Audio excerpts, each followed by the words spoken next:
What's up everyone, Cubeologist here today. This is going to be a bit of a different type of video.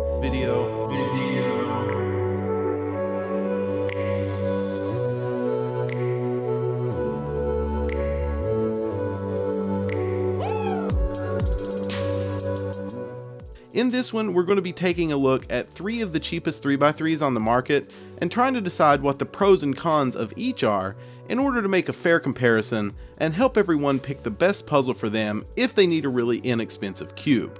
So this is going to be kind of a review of all 3 puzzles with a little bit of comparison mixed in.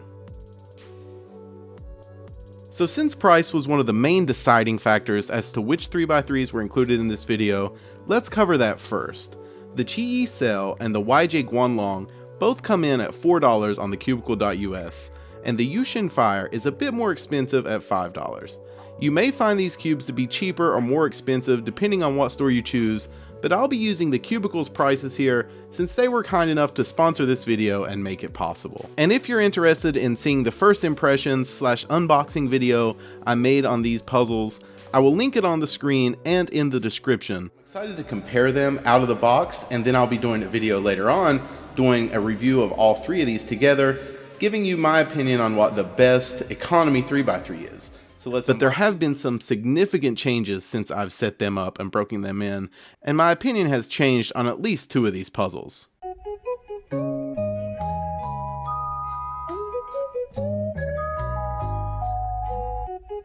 So let's start out with the Guanlong. This is the oldest puzzle in the group, and probably the most widely owned. But I have to say that regardless of popularity, this is the worst puzzle in the group.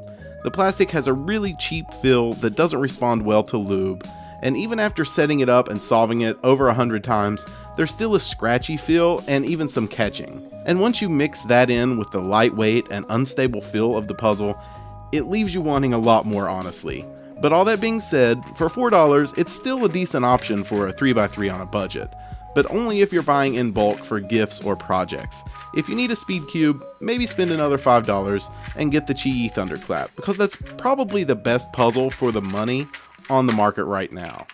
And speaking of Chuki, let's move on to the sale.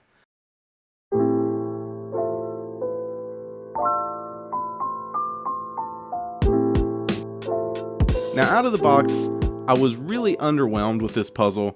It performed poorly, and I kind of passed it off as a Guanlong clone that really had no place in the current market, but I was definitely wrong. Comparing the internals, you can see that the Cell has more of a curved design, kind of like a Fengshi, and it's much more difficult to pop than the Guanlong. I actually had to loosen it just to take this piece out to show you. The plastic feels higher quality and thicker on this puzzle, and the construction is just more sturdy. It definitely has some more weight to it. It responds well to lubrication and has gotten exponentially better since setting up and breaking in.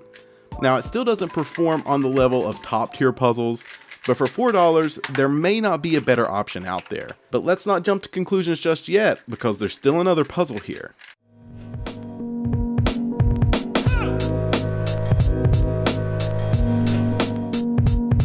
Now, our last cube is the Ution Fire, and it is the newest 3x3 from Ution, and the $5 price tag puts it in direct competition with the previous 2 puzzles I've shown you. This cube feels the most different out of the 3, and honestly, it feels like the Ution 5x5 if you have any experience with that. It has a super smooth feel with just the slightest bit of bumpiness, but when turning just one face, it is amazingly smooth.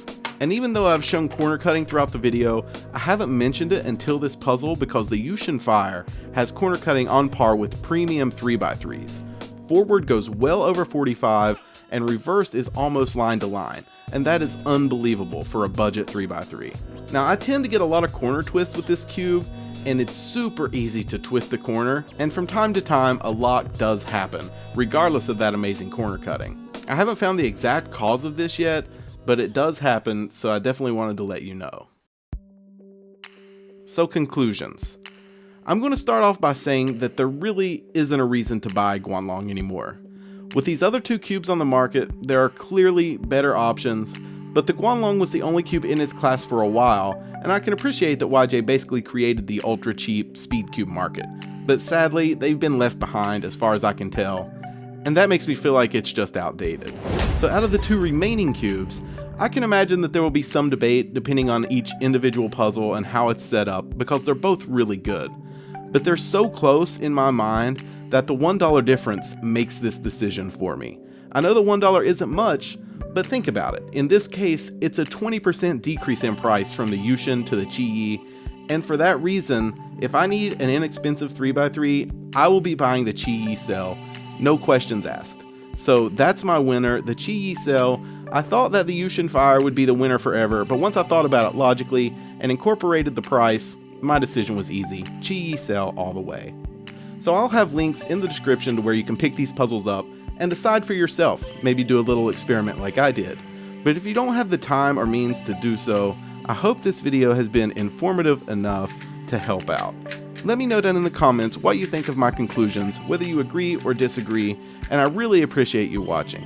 If you enjoyed, give it a quick thumbs up, it helps out more than you know, and subscribe if you're new for videos like this all the time. But as always, you'll hear from me really soon, guys. Talk to you later. Bye. Thinking whether or not they're going to let it count or not, that's a big deal. But then later on that day, Keaton Ellis in round 2 of the River Hill competition gets a 5.09. That is unbelievable. Keaton's such a great guy and he deserved everything. I was so excited when I heard it, and that's unbelievable. 2 sub-world record solves in one day. But it gets better. After that, in the very next round at Winter Hill, Lucas Eder then broke that.